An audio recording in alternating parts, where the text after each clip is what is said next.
Ano ba itong reverse mortgage na ito? Pag-usapan natin yan ngayon. Kung ikaw o ang parents mo ay 55 years old and above, pwede kayong kumuha nito. Basically, it's a loan against the value of your home. Instead of you paying the bank every month, this time, the bank pays you. Kaya siya tinawag na reverse mortgage. Pwede mong makuha yung pera as a lump sum, pwedeng monthly or combination. And guess what? Walang monthly mortgage payments required. The loan plus interest is only repaid once you sell the house, move out permanently, or after the last homeowner passes away. So, what's the good side of it?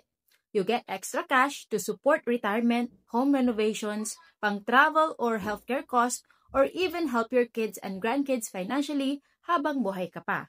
Pero syempre, meron ding downsides.